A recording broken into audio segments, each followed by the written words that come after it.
Hello and welcome to SIMC Voices. SIMC Voices is an initiative taken by the journalism students of Symbiosis Institute of Media and Communication to bring to you the recent happenings in Pune. And we are here to take you through the stories our correspondents have from different parts in Pune. I am Eeshna Dashottar. And I am Prerana Toshniwal. First up, we have some news from the infrastructure in Pune. 6 metro stations have recently been renamed in Pune. However, the change in the name of Budhwarpet Metro Station has garnered protests from locals. Watch as our reporters Anvesha Das and Shreya Varanasi take you through this. Nearly 2 years after inaugurating its first phase and several demands from the public, the Pune Metro is all set to rename 6 of its metro stations. The demand first began when the public demanded Bosari station to be renamed as Nasik Fata when it was opened in March 2022. मैं एक social worker है। हाँ, ऐसा है, हर चीज़ का मैं हर एक इसमें रहता हूँ। तो उसी तरह सिर्फ मेट्रो ये एक नंबर है, उसके अंदर कोई प्रॉब्लम नहीं है। सिर्फ जो आरटीओ का जो नाम है मंगलवार पेट है, वो आरटीओ तो भी करना चाहिए। अच्छा। दूसरा कुछ नहीं है। तो बुधवार पेट भी कितना दूर है, यहाँ से करीबन 1.5 किलोमीटर है। वहाँ से अंडरग्राउंड गया बोल के तुम उसका वो सिटी का नाम इधर देने मतलब नहीं ना। आज बुधवार पेट बोल तो बहुत आउटसाइड गया वो हिसाब से सिर्फ जो है इधर का मंगलवार पेट का आरटीओ करना चाहिए। As people's demands continue, it will be interesting to see how Pune Metro reacts to these demands and whether they will rename these metro stations. This is Shreya Varanasi along with camera person Anvesha Das reporting for SIMC Voices. Now our reporters Prateek Das and Mahia Rohinton Patel will bring to you the on-ground update on how the commuters were impacted due to the operational delay at the Yerawada Metro Station. The Yerawada Metro Station has been completed, yet it cannot become operational because of the entry and exit plan, the stairwell, which has not been completed. We are at the Yerawada Metro Station. The metro station was set to be inaugurated last month, but yet it has been delayed for another month. In October, the residents of the area staged a protest as the entry and exit plan devised by the Maharashtra Metro Association has choked the 6-lane Pune Ahmednagar road. इधर protest हुआ था सीढ़ी को लेके, वो क्यों हुआ था एग्जैक्टली? रोड के मीटर की वजह से। ठीक है, वो 60 मीटर का ज़्यादा पॉइंट है, आगे हाईवे। हाँ, ट्रैफिक ज़्यादा होती है साइड। तो अब ट्रैफिक कम हो जाएगा, एक बार सीढ़ी बन जाएगा तो ट्रैफिक कम होएगा? नहीं, ये तोड़ने वाले हैं ना, ये पूरा तोड़ने वाले। नहीं, ये जो फुल्ली मारी है ना, हाँ, वो टूटने वाला इतना। हाँ, तो अगर ये एक बार ये येरवाड़ा मेट्रो स्टेशन शुरू हो जाएगा तब ट्रैफिक कम हो जाएगा एरिया में? मेन करके यहाँ ज़्यादा करके लेडीज़ लोग हैं ना, सब कल्याण नगर को काम को जाते हैं। हाँ, यहाँ से भी कैसा ये मेट्रो चालू होगा तो टिकट भी कम है और उनके लिए आसान भी हो जाएगा। बराबर। एक रिक्शे में यहाँ 8-8 दर्जन को कम के लेके जाते हैं, 20-20 रुपये सीट से। वहाँ पे आज मैं मेट्रो का सफ़र करके आया सुबह। हाँ, तो इसका टाइमिंग भी बच रहा है और पैसे भी कम जा रहे हैं। रिपोर्टर महियार पटेल के साथ cameraman Pradeep. Conditions of unhygienic public washrooms and the inconveniences caused to the shopkeepers and customers at MG Road will be covered in detail by our reporters Amrita Asirala and Amita Reggie George. We are at the Fashion Street, MG Road in Pune. There are around 700 shops here. We are here to check if these shopkeepers and customers have a hygienic washroom facility. These are the washrooms set up by the PMC, Pune Municipal Corporation, for public use. We are now entering the ladies' washroom to check the condition and hygiene maintained.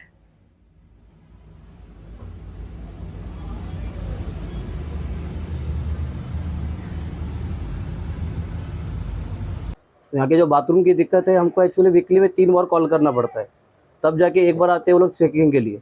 Girls के इसमें जो है वो water का supply ही नहीं है, gents के इसमें वाटर आता है पर वो भी लीकी के हिसाब से, और जो बाथरूम है उसके लिए पानी हमको बाहर से लेना पड़ता है पानी के। और पहले रही बात, दूर से कोई कस्टमर्स आते हैं यहाँ पे तो वो लोग को वॉशरूम के लिए बहुत दिक्कत होता है, क्योंकि यहाँ पे वॉशरूम मिलता नहीं उनको क्लिनिक से। तो वो लोग HGS मॉल पे जाते हैं, कहीं फिर एमनोरा मॉल पे जाते हैं, ऐसे दूसरे मॉल पे जाके वो लोग क्लीनिंग करके यहाँ पर आते हैं। स्टार्टिंग के दिन जब मैं फर्स्ट टाइम इधर आई थी तो मुझसे ये सब चीज़ें हुई नहीं। मतलब मैं जब पीरियड्स में होती थी या मुझे काफ़ी बहुत सारी चीज़ों को इग्नोर करके मुझे जाना पड़ता था। मेरे लिए डिफ़िकल्ट था बहुत ज़्यादा। So this is the ground reality of the public washrooms on MG Road. Hundreds of customers come here each day for shopping, but then the public washrooms are very unhygienic. We hope the authorities in PMC take some action regarding this. Signing off, reporter Amrita with cameraman Amita. We have our reporters Garima Sharma and Shrishti Kamal at Pavana River covering the soaring pollution in the lake as it enters the status of Priority 1 by the Central Pollution Control Board. The Maharashtra Pollution Control Board has recorded an increase in the biochemical oxygen demand in Pavana River over the past 2 months for the first time, which has also made it one of the most polluted rivers in the country. Pavana River crosses the city of Pune in Maharashtra and originates south of Lonavala from the Western Ghats and flows a total of nearly 60 kilometers. Flowing eastwards initially, it becomes southbound and passes through the suburbs of Ravit, Kher, Chinchwad, Pimpri and Dapodi before its confluence with the Mulla River near Sangvi. The river has now entered the number 1 priority for the Central Pollution Control Board river monitoring. The river is also a prime source of water for the twin cities of Pimpri-Chinchwad, with the municipal corporation sourcing up to 80% of the drinking water for the local people. Increased urbanization, the inadequate infrastructure in the treatment of sewage water and the mixing of sewage water in the river are some of the main sources for the pollution of the Pavana River. On asking the locals about the problems that they face because of the increased amount of pollution in the river, they informed us that the smell of the river attracts a lot of mosquitoes in the area and also they do not get healthy quality of drinking water. This is Shrishti Kamal with camera person Garima Sharma reporting for SIMC Voices. PMC has recently allocated a budget of Rs 3.5 crores for the removal of water hyacinths from 4 lakes and rivers in Pune. We have our reporters Ramit Mehrotra and Khushi Maheshwari reporting from Pashan Lake and reporters Meghna Barik and Prerana Toshniwal who will cover the situation at Mula-Mutha River. We are here at Pashan Lake and the conditions of the lake here are pretty precarious. As you can see, parts of the water have been enveloped by the water hyacinths, which is causing a severe damage to the health of the waters and has killed most of the aquatic life at the lake. To elaborate more on the issue, we are going to speak to 2 members of the Pashan Lake Committee. मेरा नाम समीर उत्तरकर है, मैं पाषाण lake committee का member हूँ. सो मेरे दोस्त भी है अमित खानेकर, वो भी पाषाण लेक कमेटी के मेंबर है.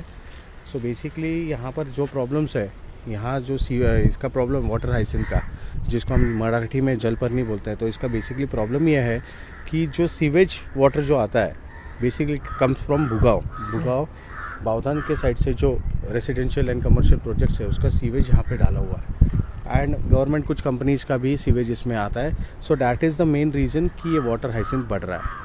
सो इस रीज़न की वजह से वाटर हाइसिंथ बढ़ता है और PMC हमेशा सिर्फ वाटर हाइसिंथ निकालने में लगी हुई है. वो प्रॉब्लम सॉल्व नहीं कर रही है, बस उसको एक टेम्परेरी सोल्यूशन दे रही है, जबकि उसका एक परमानेंट सोल्यूशन. अमित भाई आप बताइए.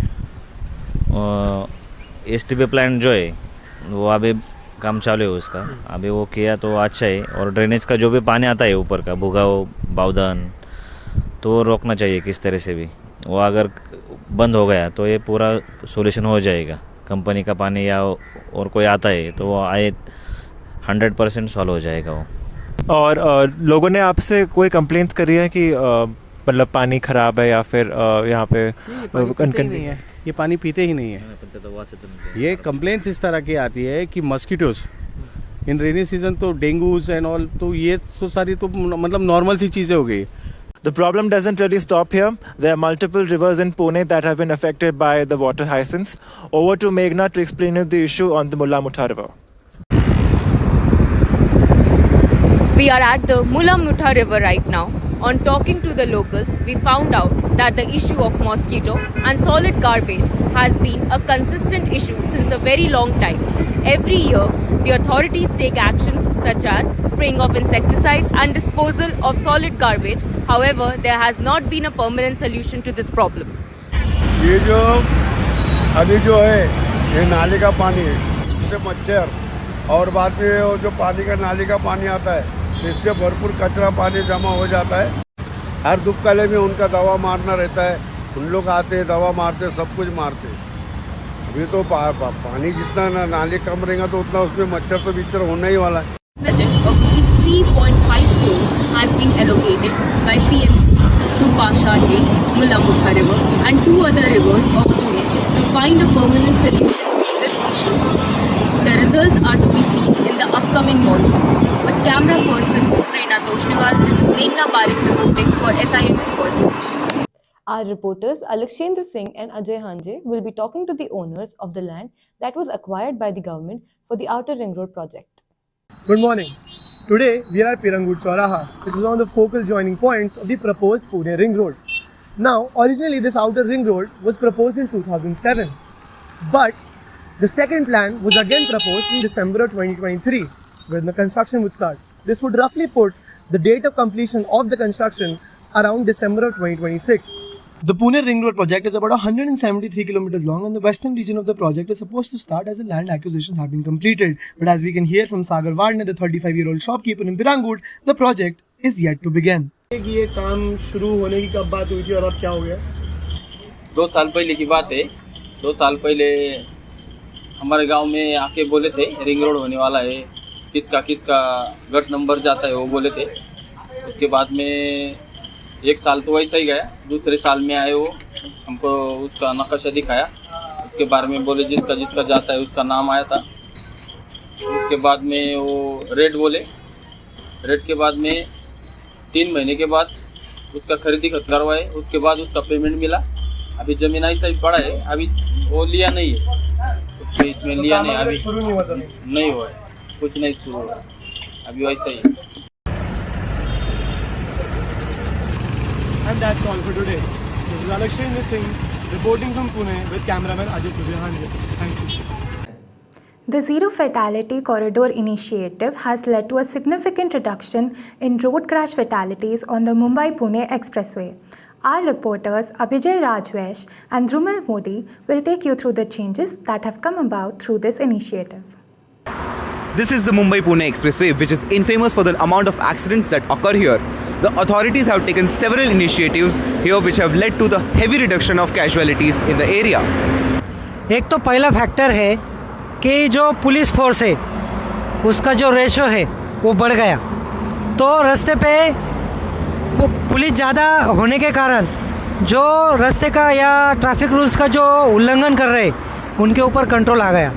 और दूसरा सबसे ज़्यादा इम्पोर्टेंट फैक्टर, तो हमने साल में कम से कम 1 साल में 60 से 70 प्रोग्राम हम ये रास्ते पे अरेंज करते हैं। जो गाड़ी वाले रहते हैं उनको खड़ा करके 20 गाड़ी वाले 25 गाड़ी वाले हफ्ते में 3 प्रोग्राम लेते हैं और उनको एक्सीडेंट क्यों होते हैं, एक्सीडेंट होने से उनका क्या नुकसान होता है, गवर्नमेंट का क्या नुकसान होता है, ये हम उनको बताते हैं, उनको समझाते हैं। रोड इंजीनियरिंग पे जो फॉल्ट रहते हैं, रोड के फॉल्ट, उनके काम ज़्यादा से ज़्यादा चालू है।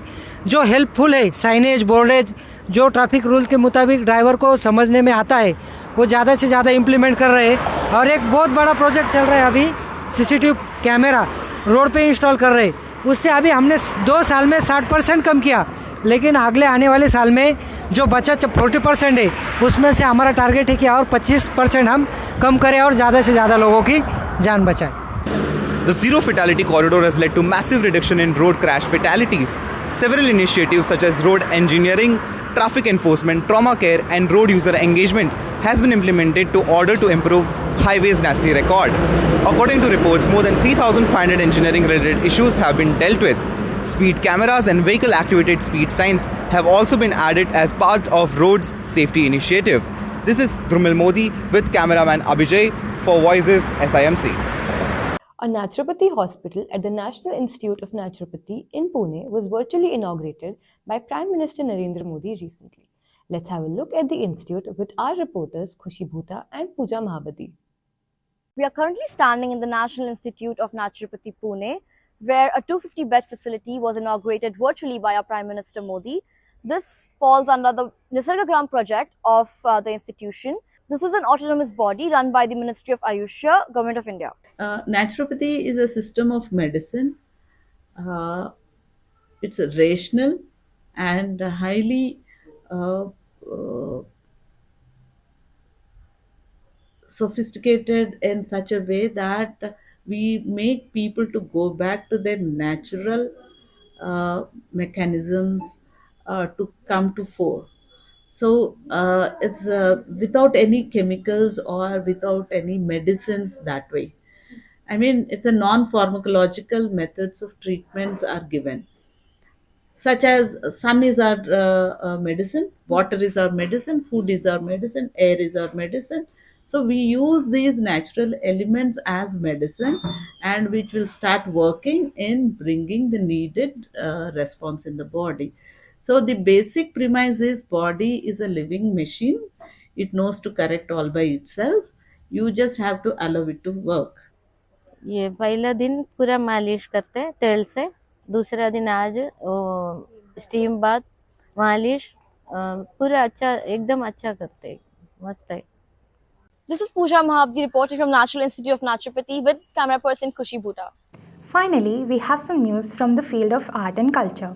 Pune Gallery of Visual Arts, run by Maharashtra Cultural Centre, houses the works of hundreds of artists from across Pune. Let us look as our reporters Bansri Shah and Kumar Siddhartha take us through this new adda for the artists. The cultural capital of Maharashtra, Pune has a cultural heritage that spans centuries. From Peshwa times to modern age, Pune has housed many prominent artists. The Pune Gallery of Visual Arts, located in Shaniwarpet, is another addition to this cultural heritage. It showcases works from artists all across the city, adding on to the artistic legacy of Pune. Form to this vision, and even for artists, I'm sure this is going to turn out to be an adda for artists. Every week, a new exhibition, all the artists are going to come here. There is going to be a vada pav and tea stall here. And that actually, culture, I mean the great things are there, but that adda is the thing where the interaction and these things start. And that's what culture is. And then the youngsters will come, they will learn, they will come to our galleries, we'll go to their galleries. And that's how art gets propagated. So this is... Visual arts have few but passionate lovers. The Pune Gallery of Visual Arts has emerged not just as a place that houses hundreds of works of art together, but also as a place for the artists themselves. It is the adda for them. It gives them a place to talk, to interact, to socialize, but moreover to appreciate art with people of their own. The Indian Meteorological Department in Pune is preparing to open India's first museum dedicated to meteorological instruments and antiquities, featuring British-era weather instruments sourced from observatories across the country. Our reporters Vidushi Nautiyal and Eeshna Dashottar bring to you some more updates on this upcoming addition to the city. The Indian Meteorological Department is turning fresh tides as it is working on establishing a weather instruments museum in Pune. Some of the oldest meteorological instruments from the British era are currently in the possession of the 96-year-old Pune Weather Office, which itself is a heritage building. So right now the museum is in the proposal stage only, and further to this, in principle approval we received from the Government of India. After that there will be a DPR will be prepared, and based on the DPR only we will be able to know that when it will be available to the public. Highlights, the main thing is the contributions of India to the meteorology will be highlighted here. That is the major difference, and this is one of the novel climatology museum that is not there in India. That will be showcasing some of the very old instrument, I would say the British era period. We used to have the instruments from the Britain, and then we used to maintain that, but after that we manufacture some of them here. So maintenance of that British era instruments was challenging, and after that many equipments instruments are indigenized in here. So probably all that will be an informative is it will be a knowledge sharing center more than showcasing few instruments, wherein researchers across the country from the global they can come and see. This is Vidushi Nautiyal reporting from the Indian Meteorological Department with camera person Eeshna Dashottar. That is it for this edition of SIMC Voices. Thank you for tuning in with us. We will continue to bring the latest updates from the city of Pune and beyond. Stay tuned and stay informed. This is Eeshna. And this is Prerana. Signing off.